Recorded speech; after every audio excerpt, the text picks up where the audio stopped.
नीन जल चढ़त है बाजात गजराज। ये कितनी बड़ी बात कही। हम लोग अपने भाव के अंदर हमारे दिल में ये जो है धारणा बना ले कि मैं तो शरण में हूं।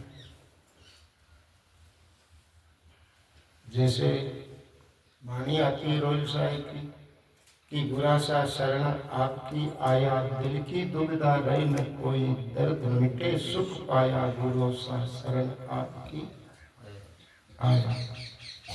और धर्मदास साहब ने भी जो है कि बात कही है कि शरण तोरी आयो गरीब निवाज,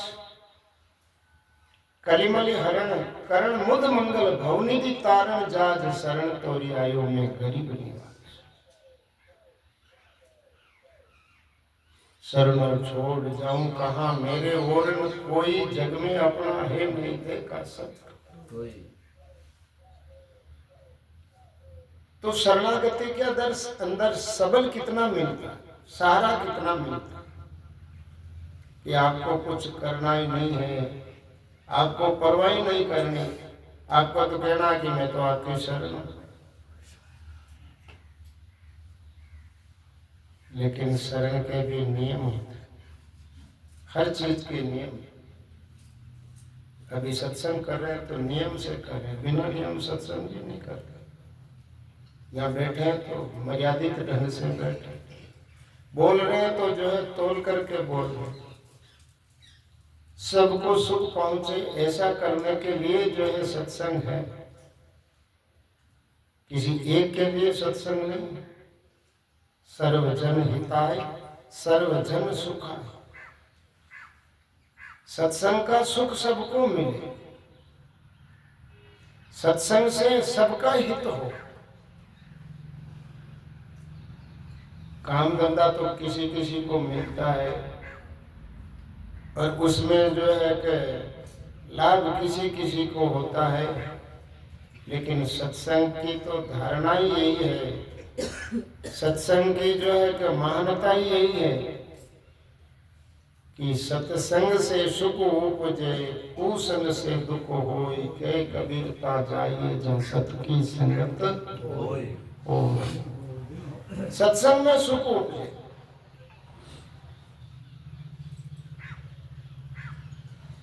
अब ये जो सुख की बात आई, शरणागति के भाव में जो सुख है वो सुख और किसी में नहीं।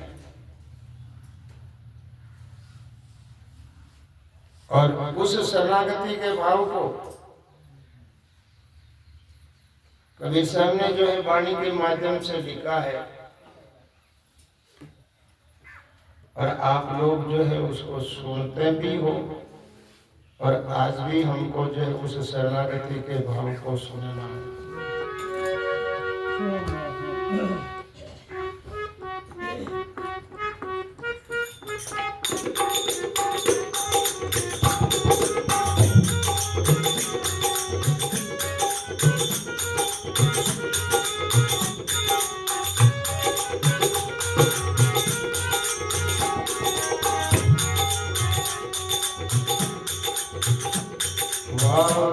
शरणागत तो की है, वाह शरणागत तो की है, वाह शरणागत तो की है, वाह शरणागत, वाह शरणागत तो की है, वाह शरणागत तो की है।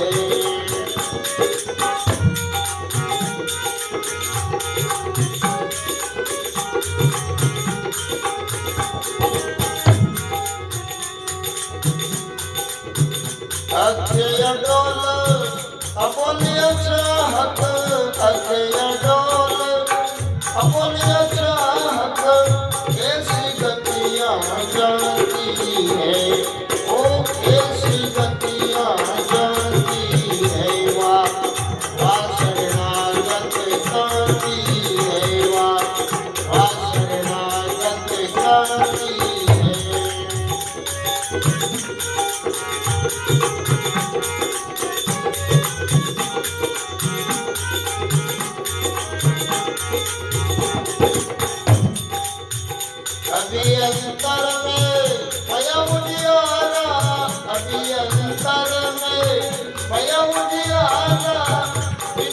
दीप बिना बाती है, ओ बिना दीप बिना बाती है, वाह शरणागत कांति है, वाह शरणागत कांति है।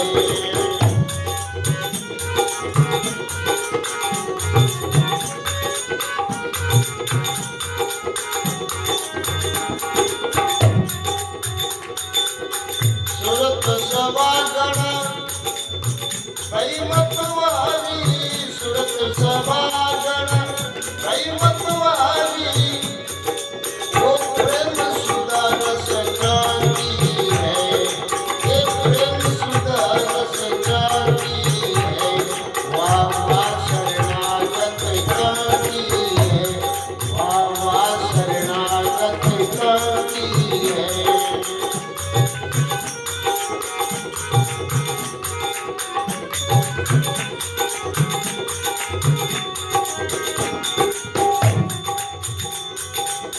निरख निरखयं परपद धरना, निरख निरखयं परपद धरना, अजविजरों का क्रांति है, ओ अजविजरों का क्रांति है, वाह शरणागत क्रांति है, वाह शरणागत, वाह शरणागत क्रांति है, वाह शरणागत क्रांति है, वाह शरणागत क्रांति है, वाह शरणागत क्रांति है।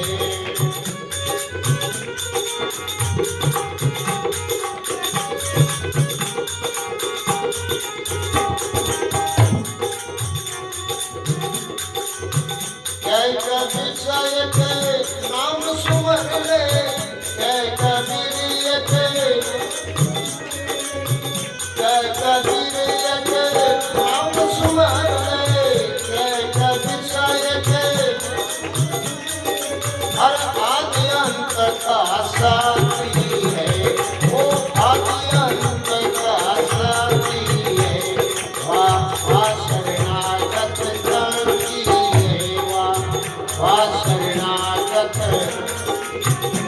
वाह शरणागत क्रांति है, वाह शरणागत क्रांति है, वाह शरणागत क्रांति है, वाह शरणागत क्रांति है।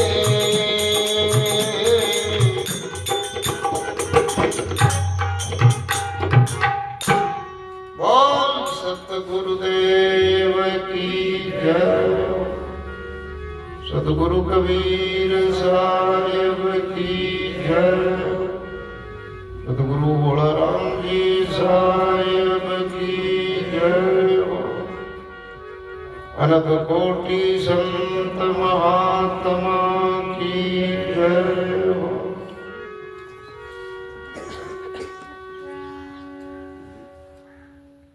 तो सतगुरु कबीर साहब ने शरणागति की बात को इस प्रकार से जो है बताई।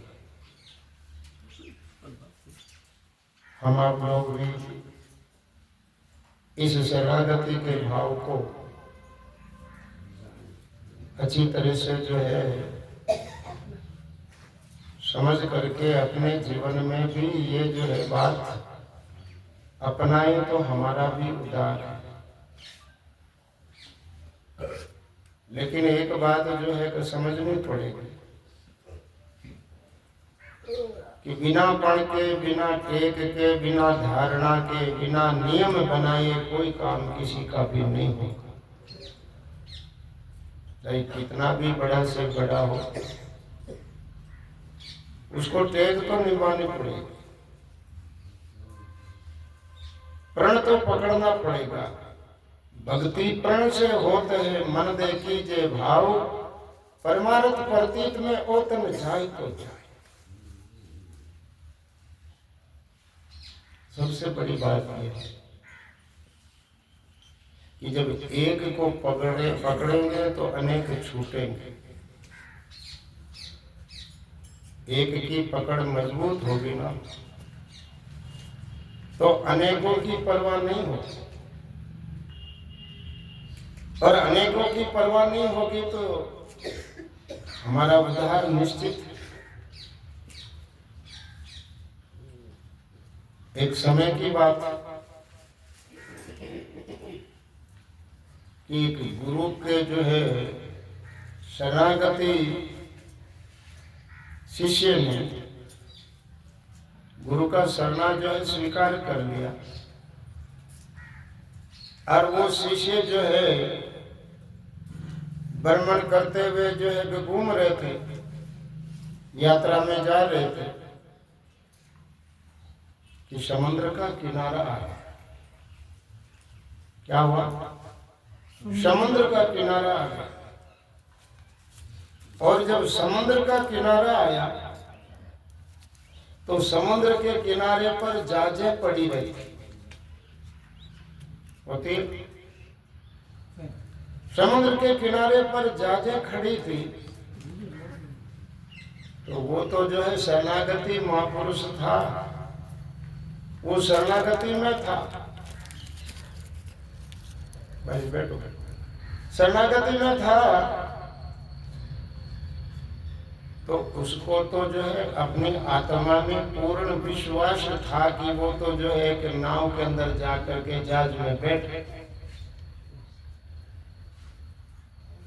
जहाज के अंदर बैठ गया तो जहाज के समुद्र के किनारे पर जो है खूंटे गड़े हुए होते, वो जहाज को उस खूंटे से बांध करके रखे, बांधी हुई रखी थी। अब उस वक्त में तो जहाज का जाने का समय नहीं था, और महात्मा जाकर के जो है उस जहाज के अंदर बैठ गए। जब समय हुआ तो एक सेठ ने उस जहाज को किराए पर लिया था,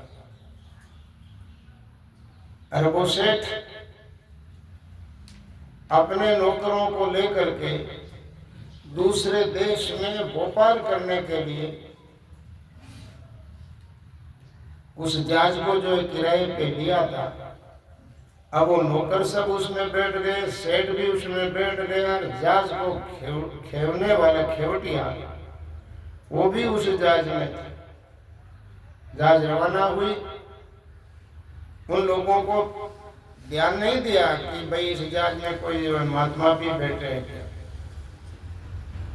अब जब जहाज समुद्र के बीच में गई तो समुद्र का ज्ञान जो है जहाज में बैठने वालों को नहीं होता है, उस जहाज को चलाने वाले को। तो उस जहाज चलाने वाले को मालूम पड़ा कि समुद्र के अंदर तो भंवर पड़ गए, और हमारी जहाज उस भंवर के निकट है। अब यह जहाज तो डूबेगी, किसी प्रकार से जो है आगे नहीं बढ़ेगी, इस जहाज को तो डूबना है। तो उस सेठ से बोले, सेठ जी कि हाँ, हम आधी यात्रा तो कर लिया, लेकिन भंवर आ गया है समुद्र के अंदर, और भंवर इतना खतरनाक है कि जहाज किसी भी प्रकार से बचेगी नहीं। तो जब जहाज नहीं बचेगी तो जहाज के अंदर बैठे हुए लोग तो बचने का सवाल ही नहीं। सेठ ने बोला तो क्या करे? उसने कहा मैं एक बात बताता हूँ कि जैसे ही जहाज जो है भंवर के चक्कर में आएगी तो आप लोगों को उस जहाज से कूद करके पानी में तैर करके किनारे लंघना है। अगर तैरना जानते हो तो बच जाओगे, और तैरना नहीं जानते हो तो फिर डूब के मरना पड़ेगा। अब सेठ जी क्या तैरना क्या जाने? सेठ जी के तो तैरने का काम ही नहीं।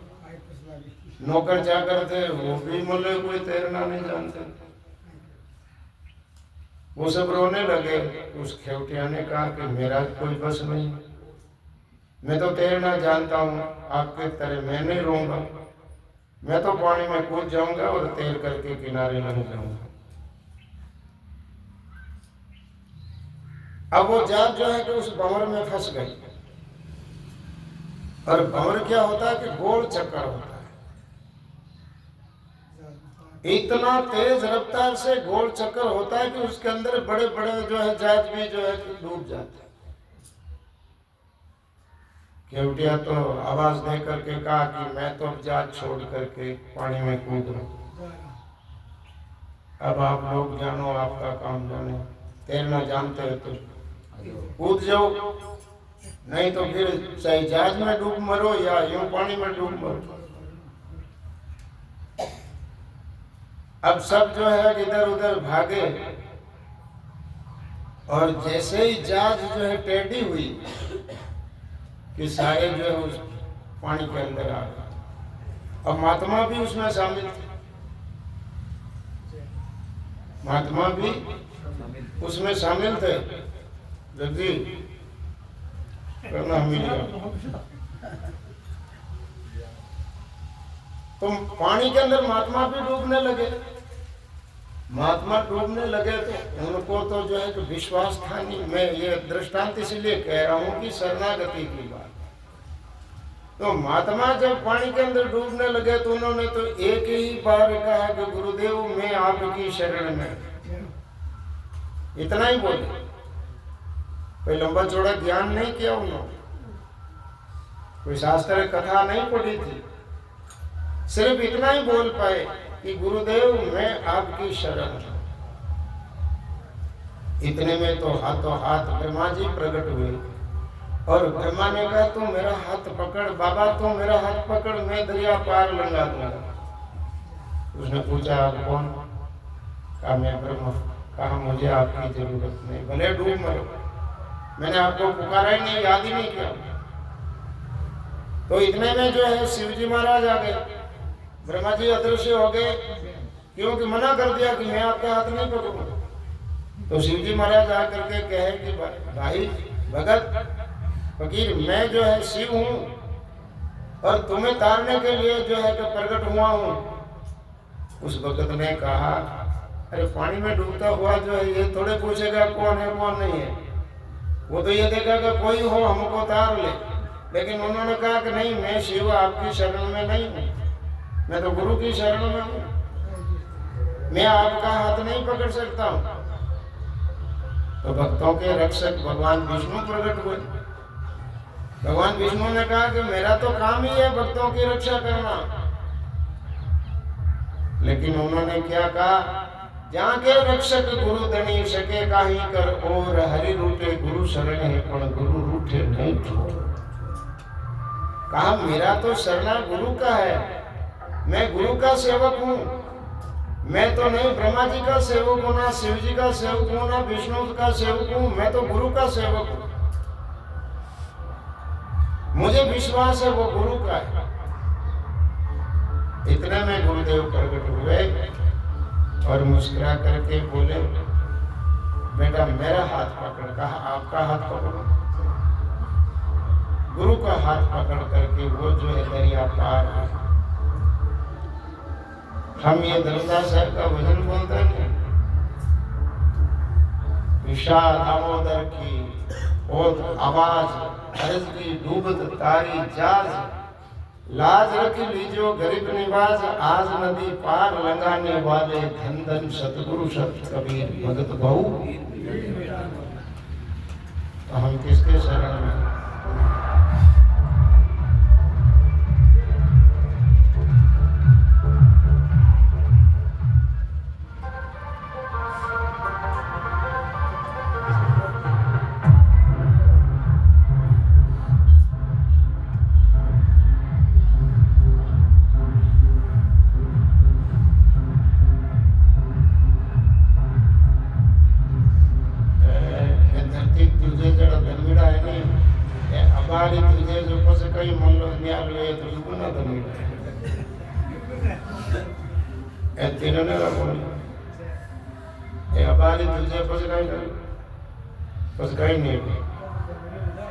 तो कहने का मतलब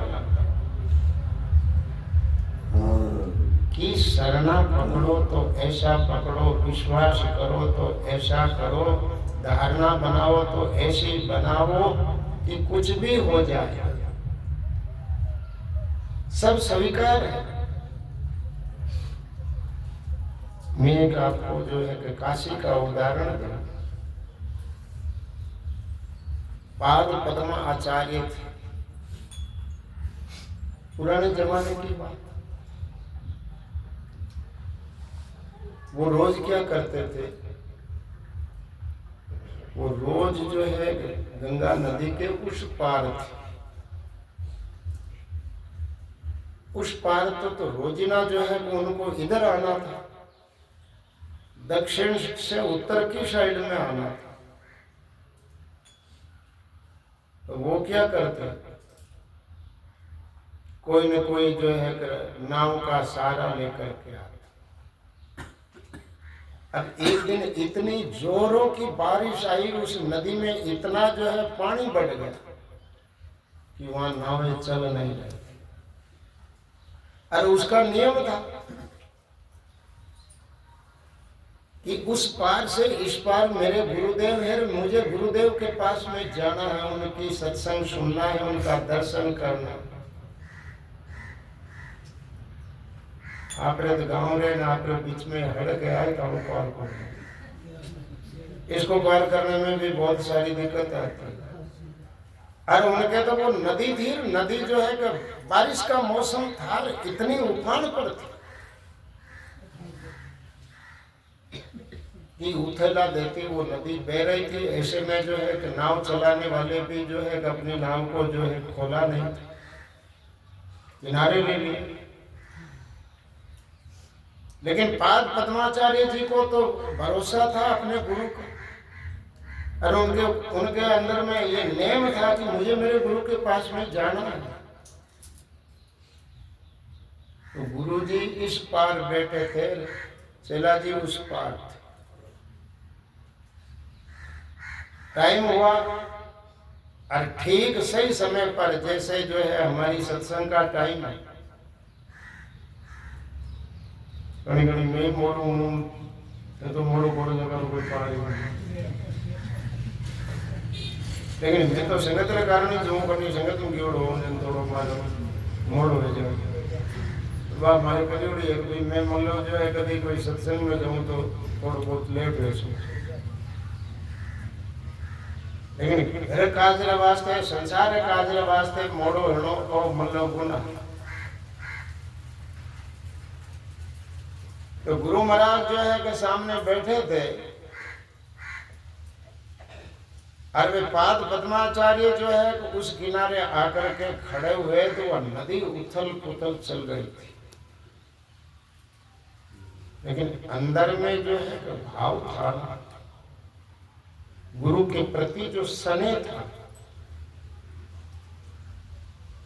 और ऐसा स्नेह था कि मतलब जो है चाहे कुछ भी हो गुरु के पास तो जाना ही जाना, इतनी उत्कंठा थी कि कुदरती तौर पर से जो है गुरु महाराज ने ऐसी कला की कि उस पानी के अंदर कमल के फूल प्रकट हुए। उस पाद पद्माचार्य को कमल के फूल जो है दिखाई देने लगे। तो उनके मन में आया कि फूल, इन कमल के फूलों को पानी का सरना, इसलिए ये नहीं डूब रहे, बाकी चीजें डूब जाती।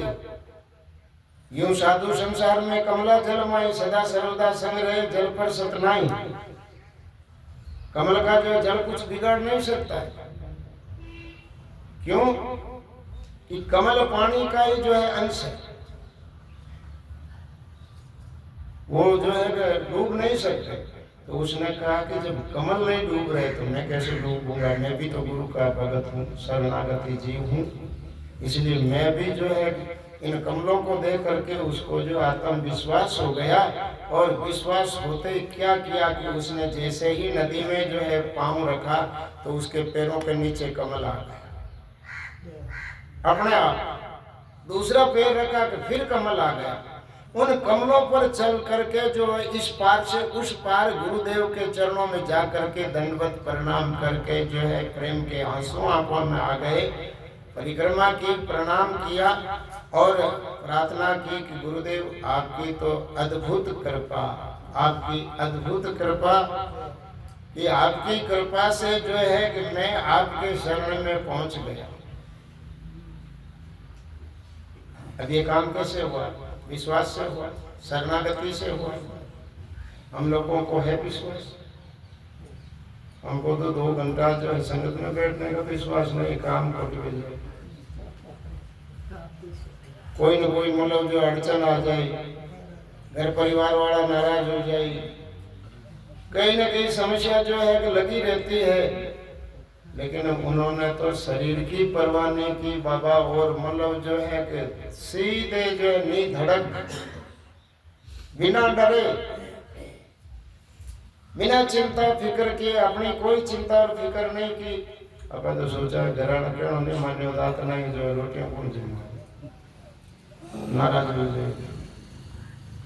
लेकिन उनको जो है कि ये जो है बातें जो है लागू नहीं थी, वो ये परवाह नहीं करते। वो कहते कि किसी भी प्रकार से मेरे गुरुदेव मेरे ऊपर राजी होकर के मेरे ऊपर मेहरबानी रखे। जब गुरु मेरे को जो है कि तारने के लिए इस प्रकार से तैयार है, तो मैं क्यों जो है कंजूसी करूं। आप लोग कबीर साहब का भजन सुनते हो, शब्द जाज है कबीर सारा, अरे सतगुरु है खेवनहार, कोई कोई बैठ ही तो पल में लेवे उबा। शब्द की जाज में बैठ लो आप, हम सबको जो है शब्द की जाज में। तो ये क्या बोल रहे हैं, यहाँ क्या कर रहे हैं? ये 2 घंटा जो है सत्संग का आयोजन रखा है, तो हम आप इसलिए रखा है कि इस शब्दों की जाज में हम जो है अपने जीवन को जो है समर्पित करें। अरे शब्दों की ताकत हमारे अंदर में आए। शाब्दिक शक्ति से आत्मिक शक्ति का प्रादुर्भाव होता है, यानी शब्दों के कारण से आत्मा जो है बलवान होती है। तो अपनी आत्मा को जो है बलवान करने के लिए ऐसा नहीं कि सर्दी में लड्डू खाए शरीर में मजबूत करना, सत्संग सुन के, महापुरुषों का ज्ञान सुन के, शरणागति का भाव हृदय में धारण करके आप अपनी आत्मा को जो है इतने जो है कि पावरफुल बनाओ कि परवाह नहीं है। राते माते नाम तुम्हारे, काय की परवाह है हमारे, हमारे को परवाह नहीं। लेकिन मैं तो ये देखता हूँ कि लोग जहाँ जीवन जी रहे हैं उनके लिए झार झार रो रहे कि ये मेरे है, मैं इनका हूँ, इनका और मेरा कुछ नहीं बिगड़ना चाहिए, ये और हम जो है बिछड़ना नहीं चाहिए, इनके और हमारे दुख सुख नहीं होना चाहिए। अरे भाई कब के आप हो, कौन आपका है, किसके आप हो? ये तो कर्म का संयोग है, तब आपका इनका मिलना हुआ है। इतना जो है आसक्त तो क्यों हो, इतनी जो है आसक्ति आपको जो है इनके प्रति क्यों हो गई, इस शरीर के प्रति क्यों आसक्ति है? शरीर सबसे बड़ा बंधन है हमारे लिए। हम ज्यादा से ज्यादा शरीर की चिंता करते हैं, सारी सुख सुविधा शरीर के लिए जो है कर रहे हैं, जबकि अपनी आत्मा के लिए जो है गुरु की भक्ति करना, शब्द की शक्ति को जो है बढ़ाना है। और जब हमारी शब्द की शक्ति जो है कि महान बन जाएगी, मेरा प्रयास ये है, मेरा भाव ये है कि हम ज़्यादा से ज़्यादा जो है गुरु की वाणी को सुने, समझे और अपने जीवन में जो है धारण करके जीवन को वाणी के जैसा बनावे। कैसा बना? उसको बनाने के लिए जो है कि कबीर साहब ने एक भजन कहा,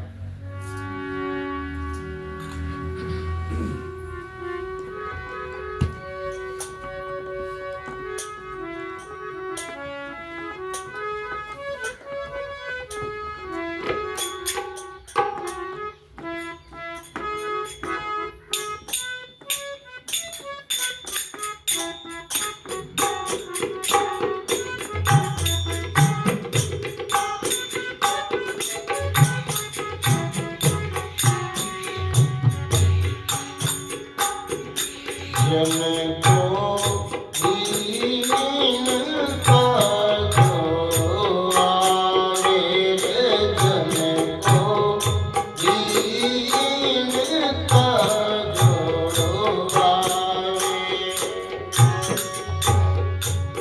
सो पद देऊं दास अपने को, सो पद देऊं दास अपने को।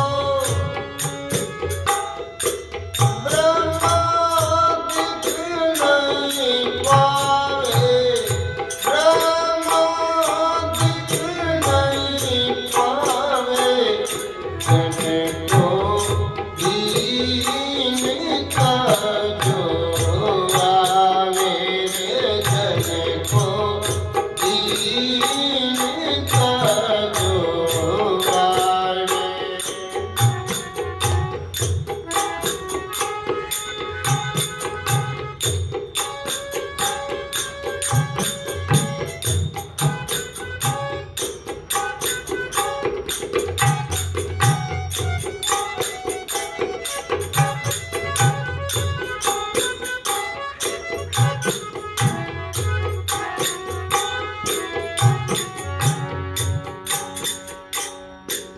पूरन को पूरा कर जाने, आप ही छोटे गिरावे। पूरन को ये पूरा कर जाने, आप ही छोटे गिरावे रे, साधो भाई आप ही छोटे गिरावे। तुमसे सत्य कहता हूँ यावदू, तुमसे सत्य कहता हूँ यावदू।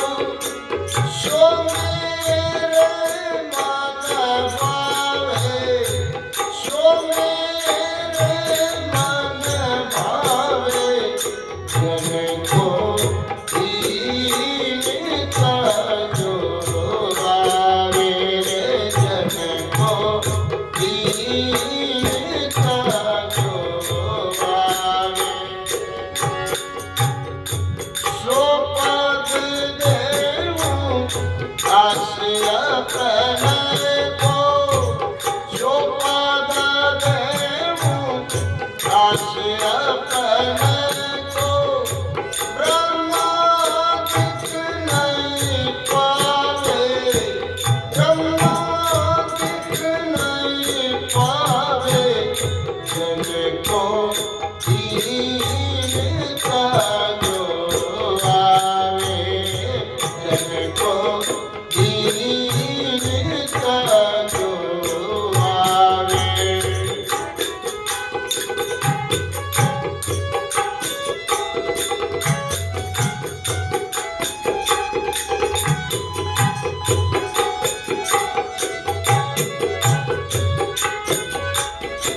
सकल घट देखे दुतिया दूरे बहावे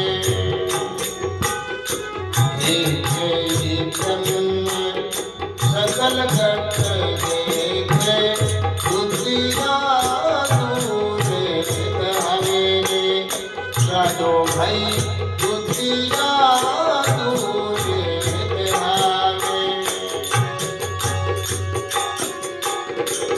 सत्य शब्द में मेरे समाई सत्य शब्द में मेरे समाई परिपूर्ण सब बिसरावे परिपूर्ण सब बिसरावे जिनको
सतगुरु कबीर साहिब की जय हो। सतगुरु भोला राम जी साहिब की जय हो। अनंत कोटि संत महात्मा की जय हो। सत्य सनातन धर्म की जय हो। ये बात है सतगुरु ने इतनी स्पष्ट सारगर्भित निर्णायक बात हम आप सबको कही है कि जन को दीनता जो आवे, दीन गरीबी बंदगी सब सु आदर भाव, कह कबीर वह बड़ा है जिनमें यह है सभा। ऐसी जो है कि जीवन की स्थिति हो जाए कि किसी को छोटा माने नहीं। क्यों नहीं माने कि शरीर को नहीं देखता, कर्म को नहीं देखता, आत्मा को देखता, इसलिए किसी को छोटा नहीं माने, क्योंकि आत्मा छोटी नहीं है। शरीर जाति वर्ण आश्रम छोटा मोटा हो सकता है, लेकिन उसके अंदर जो है कि ज्योत आत्मा की जो जगमगा रही है वो सब समान है, कोई छोटा बड़ा नहीं। और जब ऐसी स्थिति जिसको जो है हो जाती है, ये ज्ञान जब उसको हो जाता है तो सो पद देऊं दास अपने को रे ब्रह्मादिक नहीं पावे, उसको उस जगह पहुंचा देता हूं, वो पद की प्राप्ति कर देता हूं कि जहां पर ब्रह्मा विष्णु महेश भी ललायित है, वो भी इस पद को नहीं पाया। दास की ये जो है स्थिति जो है कि गुरु महाराज जो है कर देते, लेकिन दास का भाव पूरा ने पूरा कर जाने, आप ही छोट केवावे, तुमसे सत्य के तू अवधू वही मेरे मन भावे। कोई की नहीं मन भावे, कारण तो भाई मन पाऊंगा कि भाई वो तो मने प्यारो लागे, कोई ने काम भी प्यारो लागे तो कोई ने मेहनत भी प्यारो लागे, सब हो रहा है भाई, परिवार बुरो भाई, सब कुछ उसका होते हुए भी कोई कोई जो है विशेष प्यार। क्यों? उसके अंदर विशेषता है और आपका लगाव है। हमारा जीवन ऐसा हो कि हमें जो है गुरु प्यारा लगे और गुरु को हम प्यारा लगे। एक तरफ से नहीं होता है, दोनों तरफ से होता है। भगत को उसका इष्ट गुरु प्यारा है, और जब इष्ट गुरु को भगत जो है कि बसता है तो इष्ट उसको जो है भगत प्यारा लगता है, इष्ट को भगत प्यारा लगता है। सेवक की रक्षा करे, सेवक की प्रतिपाल, सेवकरी बारा चढ़े, दादू दीन दे। इतनी बड़ी बात, लेकिन सेवक होना चाहिए ऐसा। तो वो सेवक क्या करता है? इन पांचों से तोड़ सनैया साहिबरा गुण गावे, होय आधीन प्रेम लो लावे, गुण अभिमान बहावे। समस्या यहाँ ये बातों से भक्ति नहीं है, नहीं हमारी हो सकती है, नहीं आपकी हो सकती है। ये तो जो है वास्तविकता जीवन में आ जाए कि 5 रोज समय नहीं रखे, 5 विषय शब्द सप्रस रूप रसगंधा, 5 विषयों में जीव है अंधा। तो ये 5 विषय जो है कि भ्रमित किए हुए हैं, और इसके कारण से तमाम जीव इनके वश में है। अब गुरु का ज्ञान हो जाए तो इन विषयों का छुटकारा हो सकता है, बातों से नहीं होगा, ज्ञान होगा तो होगा। और जब ज्ञान होगा तो इनका जो है सार समझ में आ जाएगा। आज तो इनका सार समझ में नहीं आया, इसलिए विषय हावी है। और जिस दिन जो है ये सार समझ में आ जाएगा कि ये तो बेकार है, बर्बाद करने का, जीवन को नष्ट भ्रष्ट करने का, उस दिन ये छोड़ना नहीं पड़े, इनके लिए जतन नहीं करना पड़ता है, छूट जाता। गुरु कृपा जब होती है तो ये स्वतः ही छूट जाता। लेकिन गुरु कृपा को प्राप्त करने के लिए दृढ़ता की आवश्यकता है। कसौटी तो जो मिलेगी,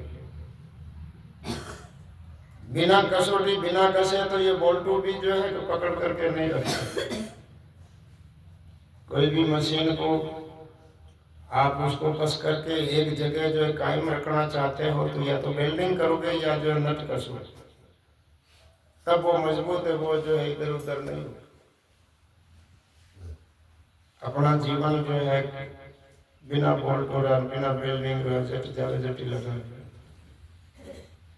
कटा भी लग जाता। कोई चीज देखे बड़े भी जो है मोहित हो जाता। तो यहाँ जो है दृढ़ता की बात है, हो अधीन। अधीन तो आगला नहीं करने की कोशिश कर हम लोग। आज तो मैं मनाई दी, अब कैसे मनाया? एक तो मान जाता है, एक तो हम कहते हैं कि भाई वो आज मिला, कोई कुछ कहना सुनना नहीं पड़ा और मान गए। और एक उसको जबरदस्ती मनाते हो कि आपको मानना पड़ेगा। हम आप सत्संग कर रहे हैं तो एक तो आप भाव से सत्संग में आते हो और एक जबरदस्ती आपके ऊपर दबाव दिया जाता है कि नहीं आपको सत्संग में आना। ये तो जो है कि जबरदस्ती हो गई। भाव से आना एक जो है जबरदस्ती बुलाना, कितनी बात हुई। तो यहाँ जो है ये बात कही गई है कि ये मोह है जो ज्ञान होने से छूटता है, बढ़ता नहीं। हम सत्संगियों का, हम साधु संतों का, गुरुओं की भाइयों का जो है सबसे बड़ा काम ये होना चाहिए कि हमारे शरीर का और हमारे संबंधित प्राणी और पदार्थों का मोह कम होना चाहिए। नहीं रहे बराबर। कोई जरूरी नहीं है कि मोह हो। रोना सब किसका है? मोह का है। और ये भागदौड़ किस लिए है? मोह के कारण से। मोह छूट गया तो कोई भागदौड़ नहीं, कोई कारण नहीं, सब शांत है। जिसका मोह नहीं है, इस सड़क पर कितने लोग जो है गुजरते हैं, उनका मोह था तो हमें दुख होता भी नहीं।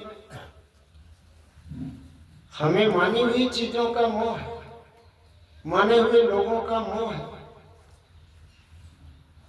मुझे दुख के साथ में कहना पड़ता है कि सत्संग ज्यादा सुनने के बावजूद भी मोह ज्यों का त्यों है, तो फिर सत्संग का असर कुछ नहीं। अगर दुख से छूटना चाहते हो, कुछ हल्का होना चाहते हो, जीवन जो है अच्छा जीना चाहते हो, तो मोह को कम करो। आप कहोगे कि महाराज मोह को कम करें तो इसकी जगह क्या करें? इसकी जगह विवेक रखो। बिना विवेक मोह छूटेगा नहीं। बिना सत्संग विवेक न होगा। बिना विवेक संसार घोर निधि पार न पावे कोई। ये रामायण में भी लिखा है। बिना सत्संग विवेक न होई, बिना विवेक संसार घोर निधि पार न पावे। संसार का पार कैसे पाओ? विवेक नहीं हुआ तो। विवेक का अर्थ है निर्णय। निर्णय हो गया, किसी बात का निर्णय हो जाता है, किसी काम का निर्णय हो जाता है, तो फिर हम जो है निश्चिंत होते हैं कि आज निर्णय हो गया। और गरीब साहब की वाणी आप सुनते हो, करो निवेड़ा ने नरा जन्म मांगे बाकी, कर जोड़िया धर्मराय खड़ा मां सतगुरु जी है साक्षी। ये निगेड़ा जो है अब हम जानियो सबने साकी साथ पुरातन सुनी आगली तो देने भिल कर ना की अब हम जानियो सबने साकी साकी आंखी ज्ञान की समझ देख मन माई बिन साकी संसार का रे ये झगड़ा छूटे ना। तो एक ही ब्रह्म सकल घट देखे द्वितीया दूर बहावे सत शब्द में रे समाई बड़ गुण सब विसरा। एक में जो है लवलीन है, बाकी सारी चीजें जो है छोड़ दे। एक में जो है लवलीन, जब एक में लवलीन रहेगा तो सतगुरु की दया साधु की संगति, ये दो चीजें जो है बार बार आती है। इतनी बार कोई भी जो वाणी में जो है कि ऐसा नहीं होता कि उसके अंदर साधु का और गुरु का नाम नहीं आता। साधु की संगति और सदगुरु की दया बनत बनत बन जाई, यानी धीरे धीरे धीरे धीरे जो है हो जाएगा। साधु की संगति करो और गुरु की दया को प्राप्त करो, दो ही तो काम करना है। साधु की संगति सदगुरु की दया बनत बनत बन जावे। कह कबीर सुनो भाई साधु क्यों नहीं परम पद पावे। ऐसा करते करते वो परम पद को क्यों नहीं प्राप्त होगा, जरूर परम पद को पावेगा। जो साधु की संगति और गुरु की दया को प्राप्त करता है उसके जीवन का कल्याण होता है। ये महापुरुषों ने जो है दावे के साथ में कही है, हम लोगों को भी इस दावे को स्वीकार करना चाहिए कि हाँ हम भी साधु की संगति करेंगे और ज्यादा से ज्यादा जो है दीनता के भाव से जो है गुरु की दया को प्राप्त करने का जो है साधन करें। आप सत्संग में बैठोगे, गुरु के पास में बैठोगे, गुरु के ज्ञान को समझोगे, गुरु की कृपा को प्राप्त करोगे, तो भाई मतलब जो है इससे बड़ा और कोई साधन सुमरन जब तक पूजा पाठ नहीं हो सकती है। ये दो काम कर लो सारे उसमें जो है आ गए और हमारे जीव का कल्याण हो गया। इन्हीं शब्दों के साथ में आज के सत्संग को हम विराम देते हैं। बोलो सतगुरुदेव की जय, सतगुरु कबीर साहिब की जय, सतगुरु भोलाराम जी साहिब की जय, हेमाराम जी साहिब की जय, साहिब की जय, अनंत कोटि संत महात्मा की जय, सत्य सनातन धर्म की